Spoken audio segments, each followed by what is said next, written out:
میں آیا ہے کہ جب یاجوج ماجوج قرب قیامت میں ظاہر ہوں گے تو وہ دیوار ختم ہو جائے گی، یا تو وہ مراد ہے۔ وَتَرَكْنَا بَعْضَهُمْ يَوْمَئِذٍ يَمُوجُ فِي بَعْضٍ،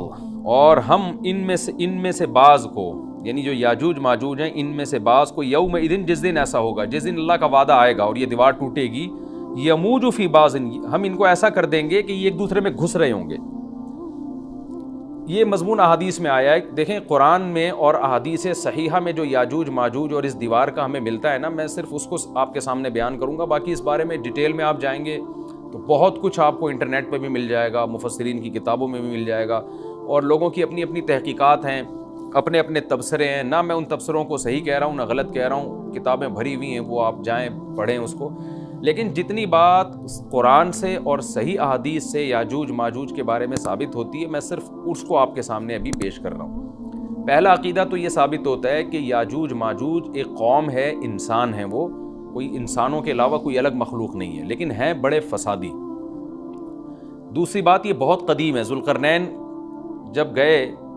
تو اس سے پہلے کی یہ قوم ہے، اور زمین میں پہلے سے فساد مچا رہی ہے، لیکن بہت زیادہ ان کی کثرت نہیں تھی جتنی کثرت قرب قیامت میں ہوگی، کیونکہ نسل ان کی بہت تیزی کے ساتھ بڑھ رہی ہے۔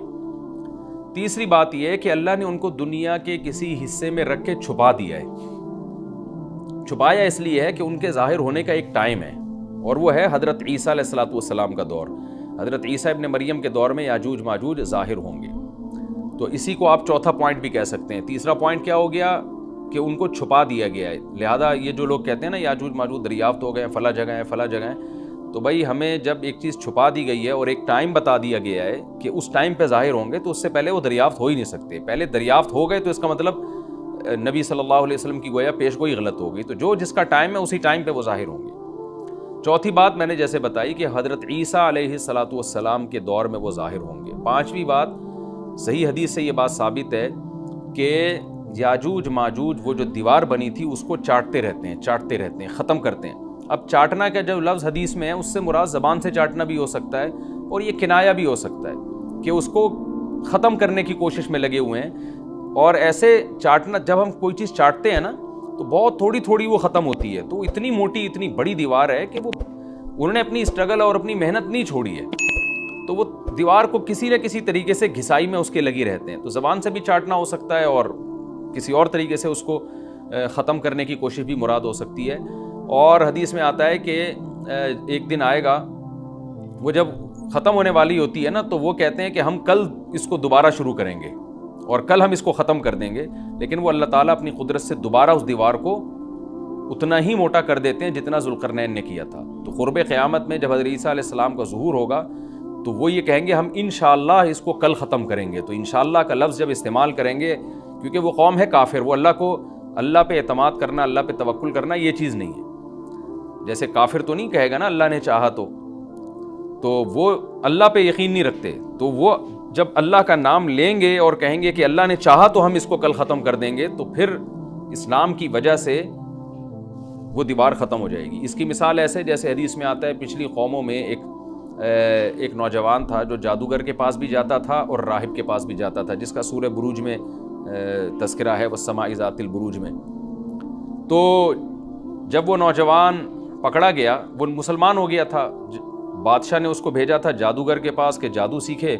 لیکن وہ راہب کے پاس جاتا، عیسائیت سیکھی اس نے اور نیک مسلمان بن گیا۔ تو بادشاہ نے اس کو قتل کرنے کی حتی الامکان کوشش کی، مگر وہ قتل نہیں ہو پا رہا تھا۔ بادشاہ نے اس کو پہاڑ پہ بھیجا اپنے سپاہیوں کو لے کے کہ پہاڑ سے لے جا کے اس کو گرا دو، لیکن اللہ نے مدد کی کہ وہ سپاہی گر گئے، یہ بچ گیا۔ بادشاہ نے حکم دیا اس کو سمندر میں لے جا کے غرق کر دو، وہ سارے سپاہی غرق ہو گئے، یہ بچ گیا۔ تو کسی بھی طرح سے اس کی قتل کی کوششیں کامیاب نہیں ہو رہی تھیں، تو اس نے بادشاہ سے کہا کہ تو اگر مجھے قتل کرنا چاہتا ہے نا تو چوک پہ کھڑا کر کے تیر مجھے مار اور کہے کہ بسم اللہ وربی ھذا الغلام، اس نوجوان کے رب کے نام سے میں اس کو قتل کرتا ہوں، تو اللہ کا نام لے کے مجھے مارے گا تو میں قتل ہو جاؤں گا۔ نوجوان یہ قربانی اس لیے دے رہا تھا کہ بادشاہ جب پوری پبلک کے سامنے اللہ کا نام لے گا تو لوگوں کو یقین آ جائے گا کہ بھئی اللہ کا نام لینے سے تو کام ہو گیا، اور اللہ کا نام لیے بغیر کام نہیں ہو رہا تھا۔ تو جو بادشاہ اللہ کو مانتا نہیں تھا، آج اس کو بھی اللہ کا نام لینا پڑا ہے۔ تو نوجوان نے یہ قربانی اس لیے دی کہ بادشاہ جب اللہ کا نام لے گا لوگوں کو اللہ کی ذات پہ یقین آئے گا اور لوگ مسلمان ہو جائیں گے، عیسائیت کو قبول کر لیں گے۔ تو اس نوجوان نے یہ قربانی دی اور بادشاہ نے اللہ کا نام لے کے جب تیر مارا ہے تو وہ نوجوان شہید ہو گیا، اور لیکن پورا ملک مسلمان ہو گیا، عیسائیت قبول کر لی، اور سورہ بروج میں پھر اللہ نے ان کا تبصرہ کیا، ان کا واقعہ بیان کیا ان کے بارے میں کہ کیسے بادشاہ نے خندقیں کھود کھود کے پوری قوم کو جو ہے وہ جو دین سے پیچھے نہیں ہٹے ان کو کس طرح سے آگ میں پھینک دیا ان سب کو۔ تو اس سے پتہ چلتا ہے کہ کافر بھی بعض دفعہ جب اللہ کا نام لیتا ہے نا تو اس کو دنیاوی فائدہ ہو جاتا ہے۔ تو یاجوج ماجوج بھی تنگ آ کر پھر اللہ کا نام لیں گے اور کہیں گے اللہ نے چاہا تو ہم اس دیوار کو کل ختم کر دیں گے، اور بالآخر وہ دیوار ختم ہو جائے گی۔ پھر قرآن کے الفاظ ہیں آگے کہ جب یہ دیوار ختم ہوگی وَتَرَكْنَا بَعْضَهُمْ يَوْمَئِذٍ۔ اچھا ہاں، میں بتا رہا تھا کہ حدیث سے کیا پوائنٹ پتہ چلتے ہیں، تو یہ 5 پوائنٹ ہو گئے۔ چھٹا پوائنٹ یہ کہ حضرت عیسیٰ ہی کے دور میں یہ کسی وبا کے ذریعے ہلاک ہو جائیں گے۔ حضرت عیسیٰ علیہ الصلوۃ والسلام اتنے زیادہ ہوں گے کہ ان سے لڑنا ممکن نہیں ہوگا، جیسے کہ قرآن میں بھی آ رہا ہے وَتَرَكْنَا بَعْضَهُمْ يَوْمَئِذٍ يَمُوجُ فِي بَعْضٍ، ہم ان میں سے بعض کو بعض کے اندر گھسا دیں گے، اتنی کثرت سے ایک دوسرے میں، اب آبادی کی کثرت بہت ہوگی ان کی، گھسے ہوئے ہوں گے ایک دوسرے میں، یہ جیسے چیونٹیاں اور مکوڑے ہوتے ہیں، تو ان سے لڑنا ممکن نہیں ہوگا۔ تو حضرت عیسیٰ علیہ الصلوۃ والسلام لوگوں کو لے کے کوہ طور پہ چلے جائیں گے، اور باقی مسلمان وہ اپنے اپنے گھروں کے اندر بند ہو جائیں گے، اور پھر اللہ کی طرف سے ایک وبا آئے گی، اور اس وبا میں یہ سارے کے سارے ہلاک ہو جائیں گے، اور پھر جب ہلاک ہو جائیں گے تو اتنی زیادہ ان کی لاشیں زمین پہ ہوں گی، اتنی زیادہ کہ انسانی آبادی ان کی لاشوں سے متعفن ہونا اور بیمار ہونا شروع ہو جائے گی، ان کی لاشوں سے بدبو اٹھے گی، اور ظاہر ہے انسان ہوں گے یہ، تو اس کی وجہ سے جو زمین کا ماحول خراب ہوگا۔ پھر حضرت عیسیٰ علیہ الصلوۃ والسلام اللہ سے دعا مانگیں گے کہ اللہ تعالیٰ ان کو کسی طرح ٹھکانے لگائے، کوئی انتظام کرے۔ پھر حدیث میں آتا ہے بارشیں ہوں گی اور سیلاب آئیں گے، اور ان کی لاشیں بہہ بہہ کے پانیوں میں جا کے، سمندروں میں جا کے ختم ہو جائیں گی، اللہ تعالیٰ ان کو اس طرح سے ٹھکانے لگائے گا۔ تو یہ یہاں تک جتنے بھی مضامین ہیں یہ صحیح احادیث سے ثابت ہیں۔ تو قرآن کہتا ہے وَتَرَكْنَا بَعْضَهُمْ يَوْمَئِذٍ يَمُوجُ فِي بَعْضٍ، ہم ان میں سے بعض کو بعض میں چھوڑ دیں گے، بہت کثرت ہوگی۔ وَنُفِخَ فِي الصُّورِ، اور پھر سور پھونکا جائے گا۔ قرآن میں تو یہ کہ سور پھونکا جائے گا، ایسے لگ رہا ہے جیسے فوراً پھونکا جائے گا، مگر احادیث میں تفسیر ہے کہ فوراً نہیں پھونکا جائے گا۔ یاجوج ماجوج قیامت کی نشانیوں میں سے ایک بہت بڑی نشانی ہوگی، یعنی یہ اس بات کی علامت ہوگی کہ اب قیامت بہت قریب ہے۔ تو حضرت عیسیٰ ابن مریم علیہ السلام جب نازل ہوں گے، میں تھوڑی سی ترتیب بیان کر دیتا ہوں کہ جو کیونکہ بات یاجوج ماجوج کی چل رہی ہے تو اس سے منسلک جو واقعات ہیں جو اس دور میں ہوں گے وہ بھی میں اسی لیکچر کے ضمن میں بیان کر دیتا ہوں۔ ہمیں صحیح حدیث سے یہ پتہ چلتا ہے کہ قرب قیامت میں جب مسلمان بہت قسمہ پرسی میں ہوں گے تو خراسان سے لشکر اٹھے گا۔ خراسان یہ افغانستان اور ایران کا حصہ، اس علاقے کو نبی صلی اللہ علیہ وسلم کے دور میں خراسان کہا جاتا ہے، جس میں قندھار بھی آتا ہے، ایران کا بھی حصہ آتا ہے اس میں۔ تو یہاں سے لشکر اٹھے گا، مجاہدین لڑیں گے بہت بڑی تعداد میں، دنیا میں جہاد ہوگا، مسلمان ظلم کی چکی میں پس کے تنگ آ چکے ہوں گے، اور لڑتے لڑتے حدیث میں آتا ہے اتنی بڑی بڑی لڑائیاں ہوں گی کہ 1/3 مسلمان شہید ہو جائیں گے اس میں، 1/3 مجاہدین جو لڑنے والے ہوں گے، اور 1/3 جو ہوں گے وہ میدان جنگ سے بھاگ جائیں گے، اور 1/3 کو اللہ فتح عطا فرمائے گا۔ تو جو 1/3 میدان جنگ سے بھاگ جائیں گے، نبی صلی اللہ علیہ وسلم نے فرمایا ان کی توبہ کبھی قبول نہیں ہوگی۔ جو 1/3 شہید ہو جائیں گے وہ افضل ترین شہداء ہوں گے اس وقت کے، اور 1/3 کو اللہ تعالیٰ غلبہ عطا فرمائیں گے۔ ایک واقعہ تو ہمیں قرب قیامت میں نبی صلی اللہ علیہ وسلم سے یہ ملتا ہے صحیح حدیث سے۔ دوسرا ہمیں یہ ملتا ہے کہ قرب قیامت ہی میں مسلمان قسمہ پرسی کا شکار ہوں گے، تو تلاش کریں گے حضرت مہدی کو، کیونکہ حضرت مہدی وہ شخصیت ہیں جن پہ تمام نیک لوگ جمع ہو جائیں گے، اور وہ مسلمانوں کی میدان جنگ میں کمانڈ کریں گے، جہاد میں کمانڈ کریں گے۔ تو ان کو بیت اللہ میں تلاش کیا جائے گا، وہ رسول اللہ صلی اللہ علیہ وسلم کی اولاد میں ہوں گے، اور لوگ ان کو پہچان لیں گے، اہل اللہ پہچان کر ان کو اپنا امیر بنائیں گے، اور ان کی قیادت میں پھر لڑائی اور جہاد شروع ہوگا۔ اور یہ لڑائی جب دمشق میں لڑائی ہو رہی ہوگی تو دمشق میں عصر کی نماز کے وقت حضرت مہدی، میں نے جو یہ کہا کہ دمشق میں لڑائی ہو رہی ہوگی،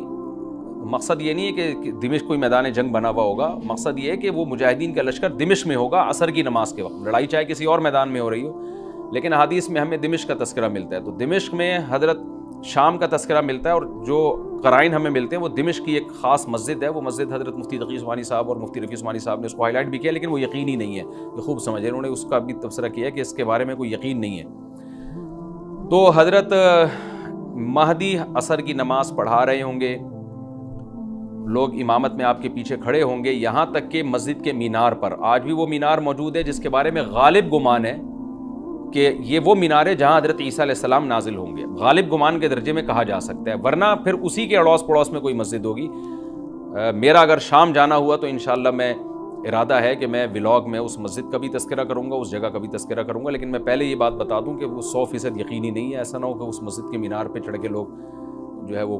اس کے کوئی مینار کو ہی چاٹنا شروع کر دیں تبرک کے طور پہ۔ تو عصر کی نماز کا ٹائم ہوگا، حضرت عیسیٰ ابن مریم علیہ السلام فرشتوں کے کندھوں پہ ہاتھ رکھ کے نیچے اتریں گے نماز کے ٹائم پہ، یعنی آسمان سے مینار تک آئیں گے، اور پھر مینار سے آپ کے لیے سیڑھیاں لگائی جائیں گی، سیڑھیوں کے ذریعے مینار سے نیچے اتریں گے اور لوگ ان کو پہچان لیں گے۔ حضرت مہدی ان کو امامت کے لیے آگے کریں گے کہ آپ اللہ کے ایک پیغمبر ہیں، آپ نماز پڑھائیے، حضرت عیسیٰ علیہ السلام انہی کو آگے رکھیں گے، اور اس طرح کا مفہوم ہے حدیث میں کہ اللہ نے اس کام کے لیے آپ کو ہی منتخب کیا۔ کیا مطلب یہ امامت اس امت کا حق ہے؟ تو حضرت عیسیٰ ابن مریم علیہ السلام کا جو کام ہوگا وہ جہاد ہے، اور یہودیوں سے انتقام لینا، کیونکہ یہودیوں نے اپنے خیال میں حضرت عیسیٰ کو قتل کیا تھا، تو اللہ نے یہودیت ہی کے خاتمے کے لیے اور دجال کے خاتمے کے لیے عیسیٰ ابن مریم کو نازل کیا ہے۔ حضرت مہدی سے پہلے ہی دجال ظاہر ہو چکا ہوگا۔ دجال کے بارے میں حدیث میں آتا ہے کہ ہر پیغمبر نے اپنی امت کو دجال کے فتنے سے ڈرایا ہے۔ اچھا، یہ دجال ایک ایسی شخصیت ہے جس کا یہودی انتظار ہم سے زیادہ کر رہے ہیں، کیونکہ یہودی اس کو اپنے لیے نجات دہندہ سمجھتے ہیں، جبکہ حدیث میں آتا ہے کہ دجال کانا ہوگا اور اس کا خدائی کا دعویٰ ہوگا، اس کے پاس کچھ ایسی طاقتیں ہوں گی کہ مردے کو زندہ کر دے، زندہ کو مار دے، ایک طرف اس کے باغ ہوگا، ایک طرف اس کے آگ ہوگی، جو اس پر ایمان لائے گا اس کو باغ میں داخل کرے گا، اور جو اس پر ایمان نہیں لائے گا اس کو آگ میں داخل کرے گا۔ اور رسول اللہ صلی اللہ علیہ وسلم نے فرمایا اس کی جو آگ ہے حقیقت میں وہ جنت کا باغ ہوگا، اور اس کا جو باغ ہے حقیقت میں وہ جہنم کی آگ ہوگی۔ تو جو نبی کی باتوں پہ یقین کرتے ہیں وہ دجال کے فتنے سے محفوظ رہیں گے، اور حدیث میں سورہ کہف کی بھی تلاوت کا حکم ہے، جمعے کے دن جو کہف کی تلاوت کرتا ہے اللہ اس کو دجال کے فتنے سے محفوظ رکھتا ہے۔ اب آپ دیکھیں یہ سورہ کہف میں ہی قیامت کی علامات کا تذکرہ ہے نا، تو شاید اسی وجہ سے کیونکہ جو سورہ کہف پڑھتا رہے گا وہ یاجوج ماجوج کے واقعات بھی پڑھتا رہے گا اور اللہ کی قدرت کے واقعات بھی پڑھتا رہے گا، تو دجال کے فتنے سے اللہ اس کو اس برکت سے بچا کے رکھیں گے، فتنے سے محفوظ رکھیں گے۔ تو وہ ایسی طاقتیں دکھائے گا، بے وقوف لوگ اس پہ ایمان لے آئیں گے۔ حدیث میں آتا ہے کہ کانا کبھی بھی خدا نہیں ہو سکتا، یعنی اس کی تو ایک آنکھ ہوگی نہیں، لیکن بے وقوف لوگ اس کے یہ کچھ ظاہری کمالات دیکھیں گے، یہ نہیں دیکھیں گے کہ یہ تو شکل بھی اس کی اچھی نہیں ہے، یعنی خدا کم از کم جمال والا ہوتا ہے نا، یہ تو ہے بھی کانا، اور اس کے بڑا بڑا کافر بھی لکھا ہوا ہوگا واضح طور پر، جس سے پتہ چلے گا۔ لیکن احمق اور بیوقوف لوگ جیسے روحانی عامل کو کچھ شعبدے دیکھ کر ان پہ سے متاثر ہو جاتے ہیں نا، روحانی عاملوں کے شعبدے دیکھ کے، تو ایسے ہی دجال کے شعبدے دیکھ کے متاثر ہوں گے۔ تو بہت لوگوں کو، خلقت کو، بہت بڑی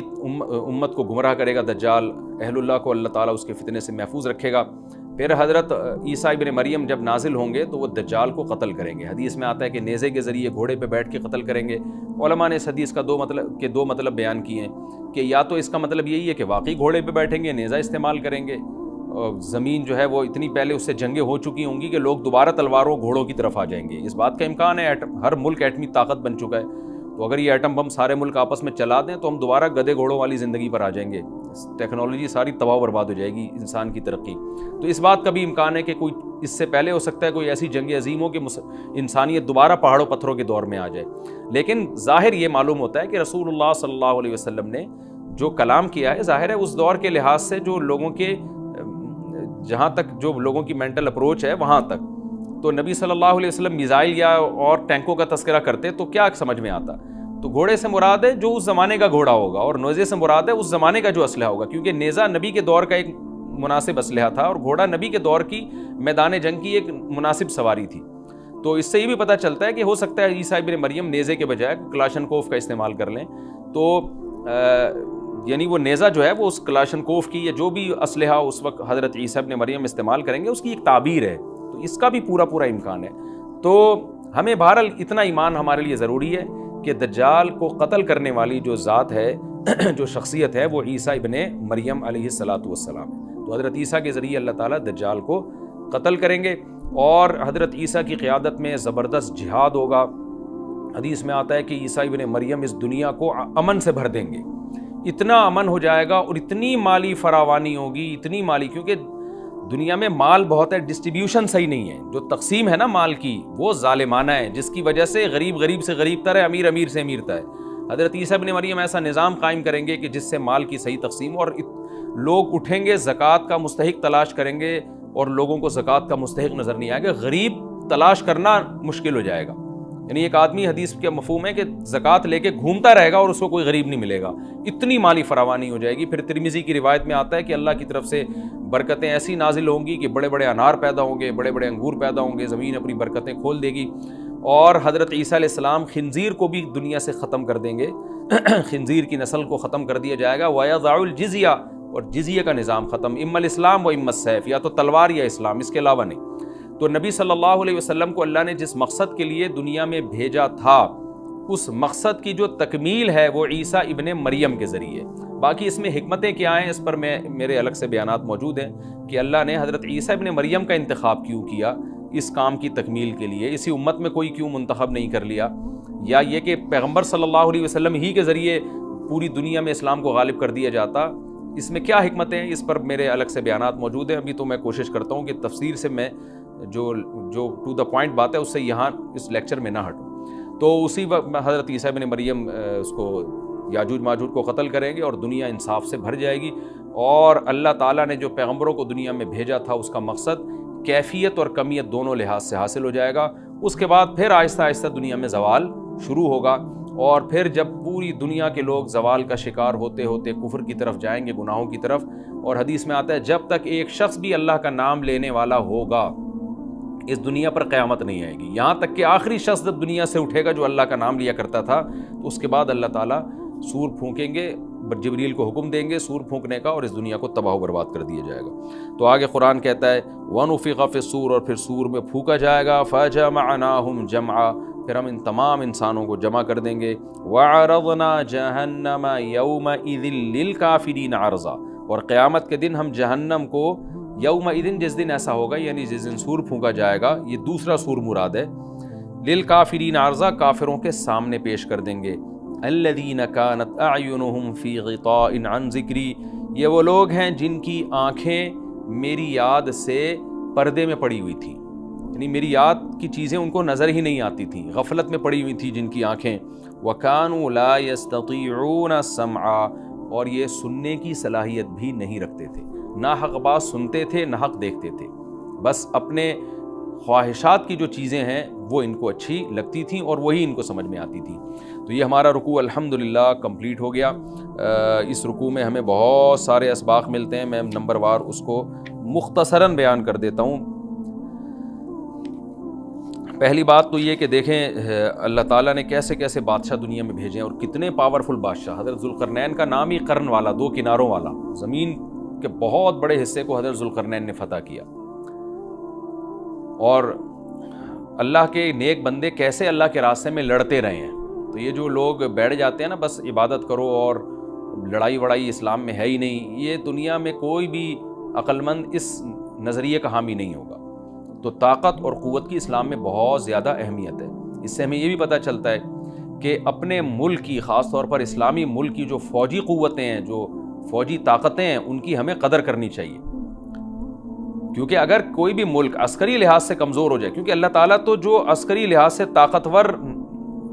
قومیں تھیں اللہ نے ان کا کتنا تذکرہ کیا، ہاں وہ اللہ کے باغی نہ ہوں۔ تو اسلامی ملک میں کوئی بھی اسلامی کنٹری ہے، چاہے سعودی عرب ہے، چاہے پاکستان ہے، چاہے ترکی ہے، کوئی بھی اسلامی کنٹری ہے، اس کی فوج کی قدر کرنی چاہیے، کیونکہ اسی کی وجہ سے ملک کا بارڈر محفوظ ہوتا ہے۔ اگر مسلمان عسکری لحاظ سے کمزور ہونا شروع ہو جائیں تو کافر ہمیں گاجر مولی کی طرح کاٹنا شروع کر دیں، اسلام دشمن قوتیں ہمیں کھا جائیں، ختم کر دیں ہمیں کھا کے۔ تو نیک قوتوں کو اپنی بقا کے لیے ہمیشہ سے ایک اسلحے کی اور طاقت کی ضرورت رہتی ہے، اس کی اہمیت اسلام میں بہت زیادہ ہے۔ موسیٰ علیہ السلام کے بعد کتنے بڑے بڑے جنگی کمانڈر پیدا ہوئے، ذوالقرنین کا اللہ نے کیسا تذکرہ کیا۔ ذوالقرنین کی عبادت کا کہیں بھی تذکرہ نہیں، حالانکہ وہ بڑے عبادت گزار بھی تھے۔ داؤد علیہ السلام کی عبادت کا تذکرہ بھی ہے، ان کی تلوار اور طاقت کا تذکرہ بھی ہے۔ تو اللہ تعالیٰ جہاں عبادت کا تذکرہ کرتے ہیں تو طاقت اور قوت کا بھی تذکرہ کرتے ہیں. اس سے عسکری لحاظ سے اپنے آپ کو مضبوط کرنے کی اہمیت کا ہمیں پتہ چلتا ہے کہ اسلام میں اس کی بڑی اہمیت ہے. کسی بھی اسلامی ملک کی فوج کا مورال کسی بھی لحاظ سے ڈاؤن نہیں ہونا چاہیے, اور عسکری لحاظ سے وہ کسی بھی لحاظ سے کمزور نہیں ہونی چاہیے, اور اس کو چاہیے کہ اعدوا لهم ما استطعتم من قوہ پر عمل کرے, کہ قرآن کہہ رہا ہے روز بروز اپنی طاقت اور قوت میں اضافہ کرنے کی کوشش کرو. اس سے مسلم قوم کو کبھی بھی غافل نہیں ہونا چاہیے, اور کوئی بھی ایسا کام جس سے مسلمان قوتیں اور طاقتیں کمزور ہونا شروع ہو جائیں, اس کام سے ہمیں بچنا چاہیے. دوسری بات ہمیں یہ پتہ چلی کہ اللہ تعالیٰ نے اہل اسلام کے ذمے پوری دنیا کی ذمہ داری لگائی ہے, کسی ایک ملک کی نہیں. جتنے بھی پیغمبر آئے ہیں جب وہ دنیا فتح کرنا شروع کی ہے تو کہیں رکے نہیں ہیں وہ کہ بھئی یہاں تک, اس سے آگے نہیں جانا.